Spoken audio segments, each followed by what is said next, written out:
Final explosivo do capítulo 316 de Boku no Hero. Será que o Midoriya foi burro caindo na armadilha do All for One? Vamos falar sobre isso nesse vídeo, galera. Mas antes, lembrando, se inscreve no canal, hein? Toda semana tem vídeo Boku no Hero. Temos um acordo? Se inscreve no canal, senão o vídeo vai travar e tudo vai se explodir nesse mundo. Igual o que aconteceu no final do capítulo. O capítulo começa com o Endeavor aparecendo com o bigode novamente. Vocês lembram que ele estava sem o bigode antes? Agora ele voltou com o bigode e ele dizendo que se atrasou por causa da chuva, assim como o All for One tinha dito, né? Se você quiser capturar o Midoriya, vá num dia de chuva, porque dessa forma o Endeavor estaria nerfado e ele agora mostra que realmente isso é verdade. Ele realmente chegou atrasado justamente por conta da chuva e assim o poder de fogo dele tá nerfado. Mas ele finalmente chega agora com o bigode novamente. E o Hawks, como a gente viu no capítulo passado, tentando salvar a Nagan, mas ele ainda não tendo penas o suficiente para segurar ela com a força total. Ele praticamente não tem penas ainda, o que é algo muito foda, porque quando a gente viu ele lutando contra o Nomu High-End junto do Endeavor, ele recuperou as penas dele muito rápido.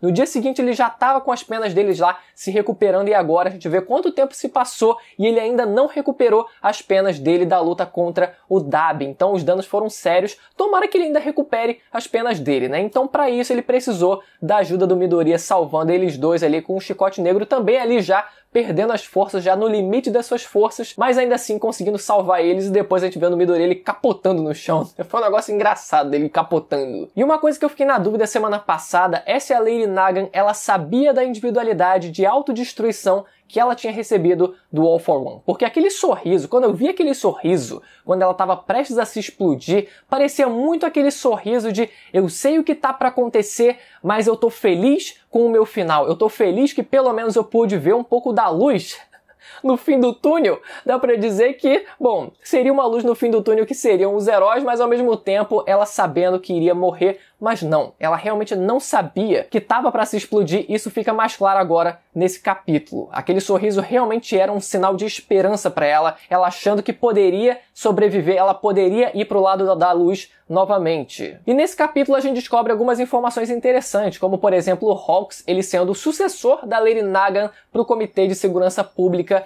e ele dizendo que chegou a conhecer ela também, e isso é muito bom porque ele aproveita para complementar o discurso no jutsu que foi iniciado pelo Midoriya. Então ele pedindo para ela continuar viva, para ela dizer o que ela sabe sobre o All for One e dizendo que ela sim é uma heroína, né? E ela depois de tudo aquilo, ele diz que ele tá fazendo aquilo, ele continua no lado dos heróis porque ele é um cara bem otimista. E ele com aquele sorriso no rosto lembra o próprio All Might, lembra também o Midoriya que ele tem que salvar as pessoas com o sorriso no rosto. Só que nesse caso a gente tem um contexto um pouco mais específico que é pelo fato dele ser um cara bem otimista. E aquele sorriso condiz muito com a personalidade dele. Então, como eu falei semanas atrás, o Hawks ele é o cara que precisava exercer esse discurso no jutsu porque ele é o cara que mais poderia exercer um trabalho de empatia com a Lady Nagan, porque ele hoje exerce a mesma função que ela exercia anteriormente. Então fazia muito sentido que ele também conversasse com ela sobre isso, né? Eu só esperava que essa conversa acontecesse depois dela já ter caído no chão, mas foi ali no meio do caos novamente, né? Então a Lady Nagan ela se surpreende com isso e ela acaba revelando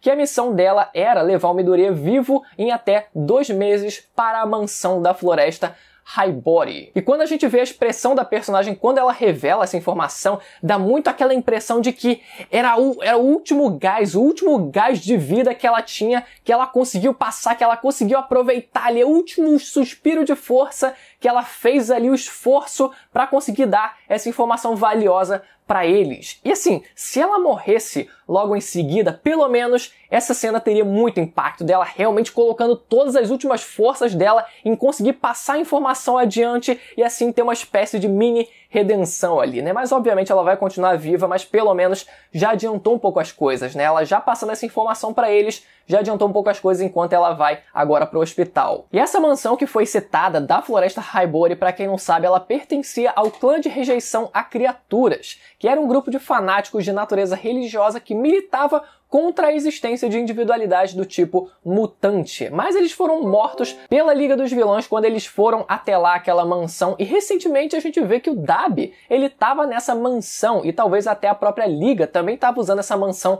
como base. Só que, obviamente, né, o All for One chegou, olha só, galera, vamos limpar aí a área porque a gente vai plantar um explosivo aqui, né? The bomb has been planted. E ela também diz que outros vilões também estão atrás do Midoriya amando do All for One. E uma silhueta que parece ser muito o Quimera lá do segundo filme de Boku no Hero, Heroes Rising. Vamos ver se ele também vai ser canonizado na história ou não. Depois a gente vê que o Chisaki, ele foi capturado pelo Endeavor e ele continua mais uma vez querendo encontrar o seu pai. E o Midoriya, ele percebe ali numa troca de palavras com ele, percebe um grau de arrependimento no Chisaki pelo que ele fez com a Eri. E ele dizendo que vai levar ele até o pai do Chisaki, né? Só que essa frase talvez tenha ficado um pouco confusa, talvez dando a entender que ele ia levar o Chisaki até a Eri para ele se desculpar com ela. Só que isso definitivamente não é uma boa ideia e eu espero que essa interpretação, essa frase não queira dizer exatamente isso, que ele vai levar o Chisaki até a Eri, porque por mais que ele mostre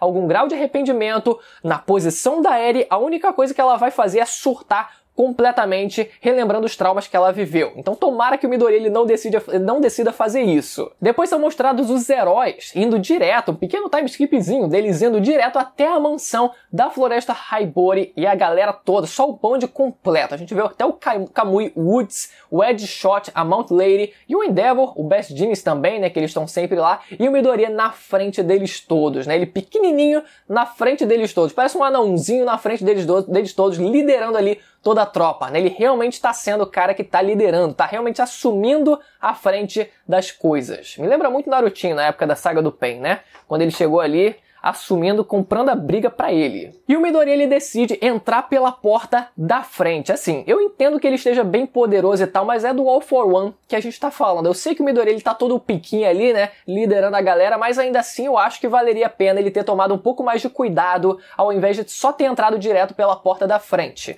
Tudo bem. Tem também o fato dele ter ali o sensor de perigo dele que talvez apitasse caso alguma coisa tivesse para acontecer, e até pela informação que eles têm de que o All for One e o Shigaraki, eles não têm ainda força, eles ainda não têm condição de conseguir pegar, de roubar o One for All dele. Então talvez isso tenha gerado um senso de segurança ainda maior nele, de simplesmente chegar e colocar ali o pau na mesa.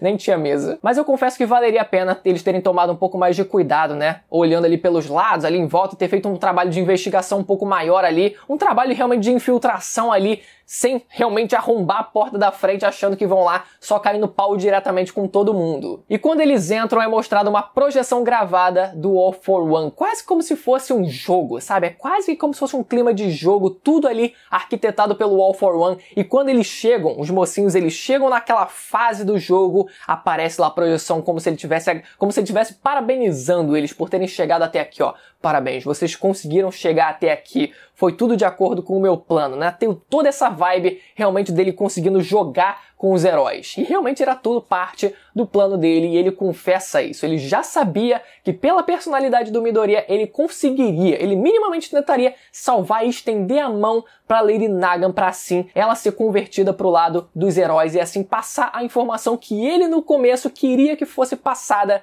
para eles, para assim eles irem até aquela mansão, para aquela armadilha. Então o All for One aproveita para dar aquele discurso genérico dele de como a sociedade é controladora, independente do sistema político vigente, mas olha só a hipocrisia do personagem, né? Ele criticando o fato das sociedades serem controladoras, dos estados serem controladores, mas ele é o próprio estado onde ele domina. Meu amigo, quer pessoa mais controladora do que ele próprio?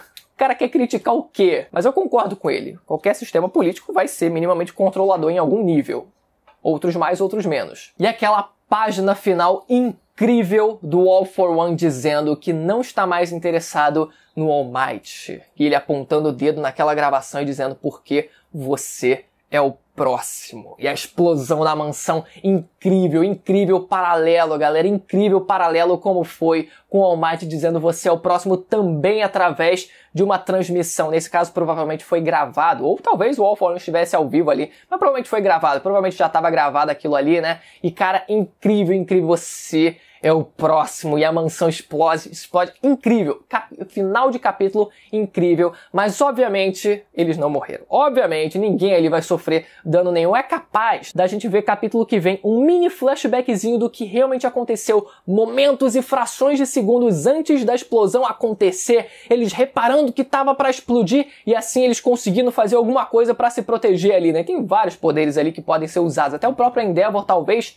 quem sabe não pudesse dissipar com o poder de fogo dele as explosões. Alguém com certeza vai fazer alguma coisa, talvez o sensor de perigo do próprio Midoriya tenha ativado, mas obviamente existiu ali um gap de tempo que não foi mostrado exatamente o que aconteceu e a gente vai ver o que exatamente aconteceu para eles conseguirem se salvar daquela explosão. Beleza, galera? Lembrando mais uma vez que toda semana tem vídeo comentando o mangá de Boku no Hero aqui no canal, então não deixe de estar inscrito no canal e ativar o sininho para não perder a notificação dos próximos vídeos. Vejo você semana que vem, até a próxima, tchau!